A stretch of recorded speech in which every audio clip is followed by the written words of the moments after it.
Namaskar.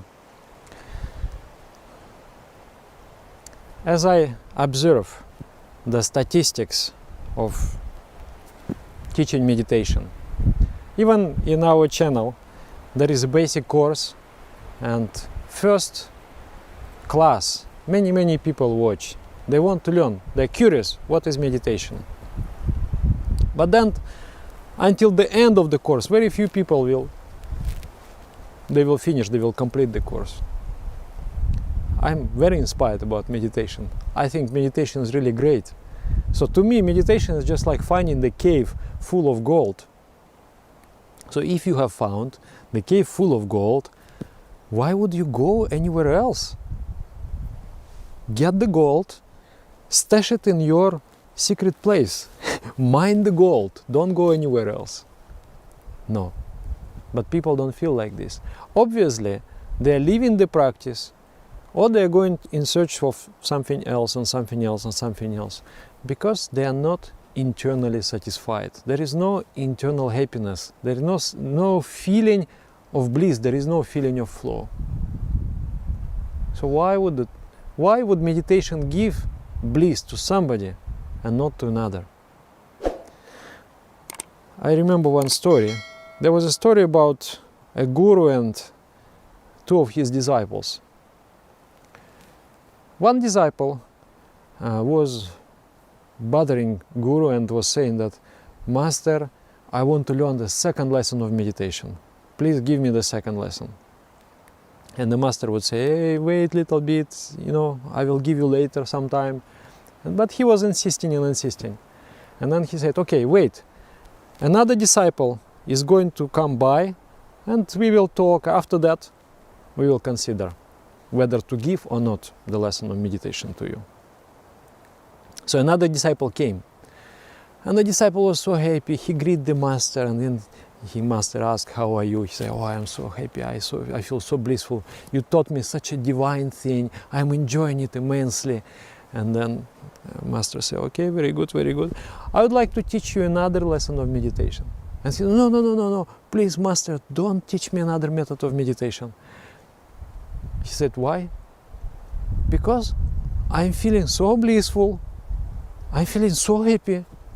I am afraid if I learn the second lesson of meditation, bliss will be too much and I will not be able to do my day-to-day work and I will not be able to adjust to society and I still have my duties to perform in the world, in the society. And then Guru said, look, you should take example of him. You learned the first lesson and he learned the first lesson. He is enjoying bliss. You are not enjoying bliss. That's why you want second lesson, because you are hoping that when you get the second lesson you will get more out of it.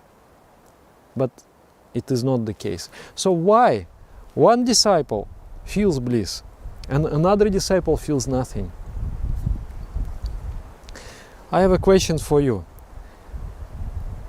Let's say there is a perfect piece of music, let's say Mozart or Bach, and you need to play this piece of music with a very untuned piano or very untuned guitar. Would you be able to properly play that perfect piece of music? I think you would not be able to. If your guitar is untuned, you cannot play it. You have to tune the guitar, you have to tune the piano. Similarly, the cosmic flow is there. You just need to tune into that cosmic flow. Feel it, receive it, perceive it, and sing it, sound it, reproduce it. Just like a radio. You're turning the handle of the radio, increasing, decreasing the antenna or whatever you are doing there, just to find a proper frequency. And when you find, then you catch this radio station, you catch that radio station. Similarly, so that radio is a machine. Similarly, your body and your mind is also a machine. And this machine can be in tune, can be out of tune. I will say some mystical words now. Sanskrit words. There is an idea of Deha Yantra and Manasa Yantra. Deha Yantra means body, the machine of the body, the machine of the body. So body has to become the machine of joy. And there are prescriptions for that. I will not speak much about it. Now I want to speak about mind. Similarly, there is a Manasa. Manasa means mind, and Yantra means a machine. Normally when we say Yantra, we mean to say that a diagram, a certain picture, like there is a Shri Yantra, there is a Bhuvaneshwari Yantra, different kinds of diagrams, representing different phenomena, different deities in tantric tradition. So Yantra, why this picture is called Yantra? Because this graphic picture is producing a certain vibration, a certain energy. You don't do anything, but the machine works on its own. That's why it is called Yantra. Machine. You don't have to do anything, machine does it. But the Yantra is more wide concept. Body is also Yantra. Body is also producing a certain product. What is the production of the body? Is your mind. The ectoplasm, the chitta, tattva, aham tattva, mahat tattva, all those portions of the mind, they're being produced first out of the body. The conversion of the energy, physical energy, is being converted into mental energy, and mental energy is being converted into spiritual energy. So body is very important. It's a machine which is constantly, you are living, you are going about, you are not doing anything actually, but the machine is working. If you have tuned the machine properly, the machine is working, is producing the mind.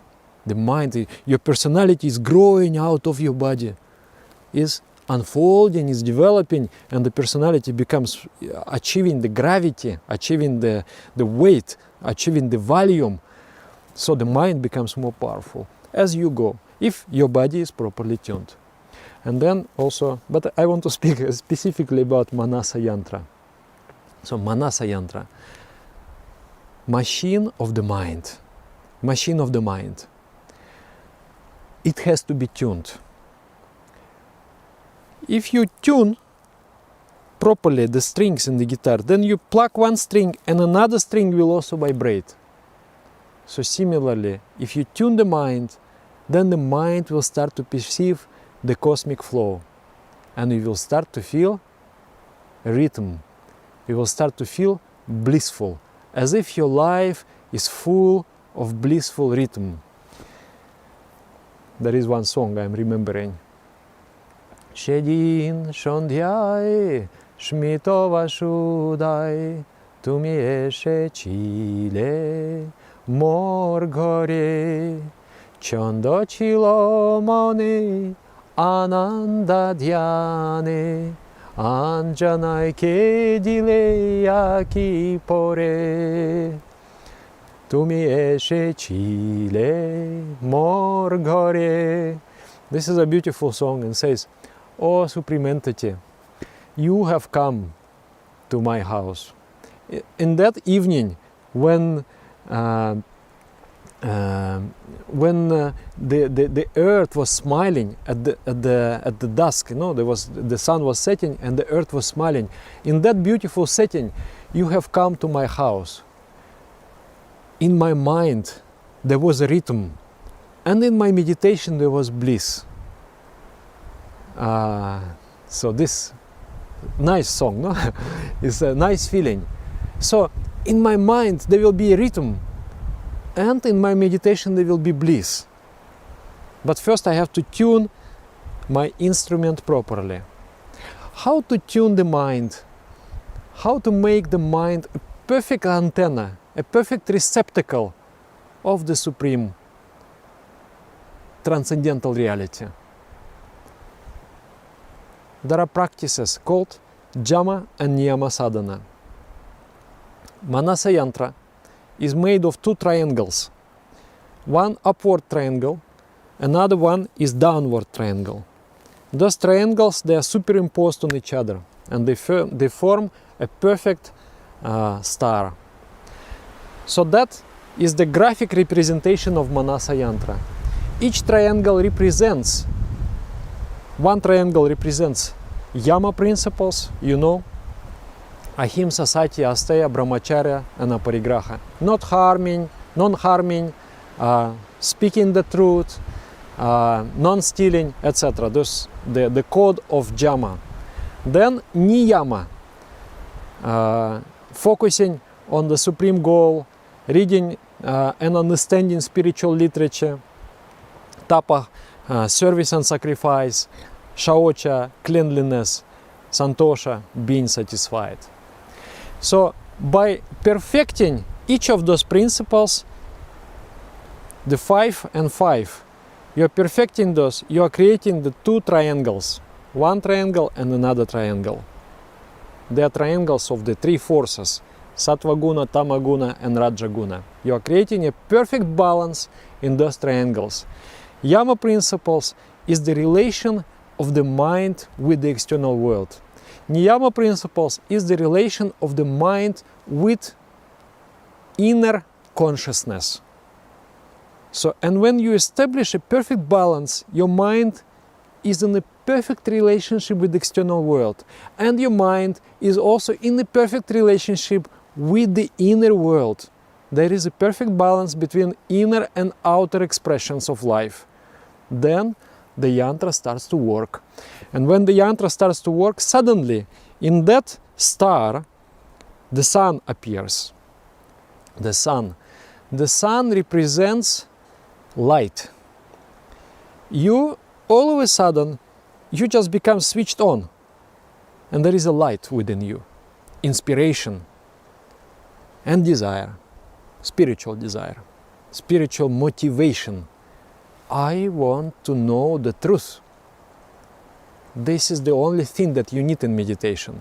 You sit in meditation and you focus. Concentration is not enough. You are focusing. You are trying to catch the inner essence of yourself.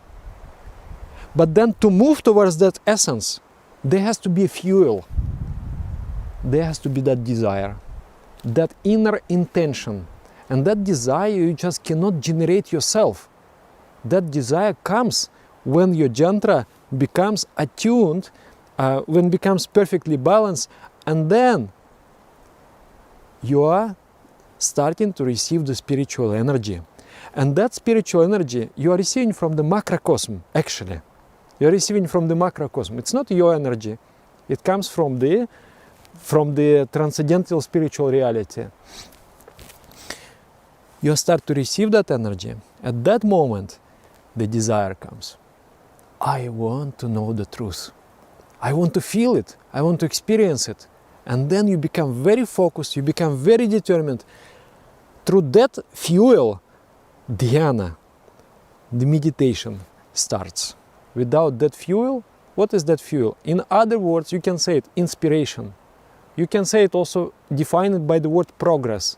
You can define it by the word love or devotion. Devotion to truth. So devotion is not something that you can invent in your mind and just like, okay, I'm a devotee and I will feel devotion. No. Devotion is this dedication to the pursuit of truth. Dedication to the sadhana. I want it. I want to know this is the purpose of my life. I want to feel it. I want to experience it. Majority of the people, they don't have any idea of that. They don't have any feeling like that because the Manasa Yantra is out of balance, totally out of balance. So there is zero spiritual energy in the person. Why there is zero spiritual energy? It's like, you know, infinite ocean of energy, but you don't have any instrument to take it. There is a big lake of water, but you don't have a bucket to take that water with you. You take it in your mouth, you take it in your hands, very little. You need an instrument. So your mind is an instrument. And when your mind is in a perfect alignment, then the mind starts to receive that energy. And when your mind receives that energy, then inner light awakens. In that light, darkness of the soul is getting dispelled. Lust, anger, greed, attachment, jealousy, pride, fear, shame, doubt, all those things is the darkness of the soul. They are getting dispelled and you just feel free. The liberation starts from that. Desire also to be liberated starts from that. And then there is a movement starts. It's interesting, it's just like the mind, just like radio. You tune it one time, then all the time it broadcasts. So the body, meditation itself, why we do meditation twice a day? Because you have to twice a day tune it a little bit. It goes out of tune all the time. The mind and the body goes out of tune. Why we have to do asana? The body goes out of tune. The yogic dances, body goes out of tune. We need to tune it. And the mind goes out of tune. We need to tune it. And then the entire day, your 24 hours, spiritual development is going on. Spiritual energy is being produced. You're moving. You're coming to the realization. Slowly, slowly, your mind is maturing. Your wisdom is maturing. You are understanding more and more. Your realization becomes deeper and deeper. It is not only, you can sit even 15 minutes in meditation. If your Manasa Yantra is properly tuned, you can sit even 15 minutes just to little bit tune it. Little finer tuning. And then the entire day is just going in meditation. But if the mind is grossly out of tune, then it doesn't work like that. So this is a very important tantric concept, the concept of balance. Number one, I need to establish a perfect relationship with the external world. Relationship of not harming anybody. Relationship of truthfulness. Relationship of mutual benefit. I'm not harming anybody, I'm benefiting everybody. This is the relationship with the external world. Then establish a relationship with yourself. Establish the relationship with the higher reality, with truth, by looking inside, by doing meditation, and by observing, following the principle of Niyama Sadhana. By digesting the great spiritual ideas, establish relationship with the higher self. And then those two efforts of living in society and also living your spiritual lives, those two efforts, they have to come in perfect balance. Not only that, I feel that the entire progress in spiritual life depends on that balance. It is also balance between knowledge and action. One triangle is knowledge, like this, and then another triangle is action. If you know more, then you have to act more. If person doesn't know anything, he doesn't have any wisdom, then he does a little bit of service, already he gets his yantra is in balance, and then he gets that spiritual energy. He can cry, he can laugh, he can really feel blissful. And the knowledgeable person, wise person, he is trying to do, but that's not enough. For the wise person to bring the yantra in balance, he has to do a lot of service. So, and this Manasa Yantra has to be constantly adjusted. I develop my wisdom, I have to develop my service also. I have to develop my relationship with the society. So this is important.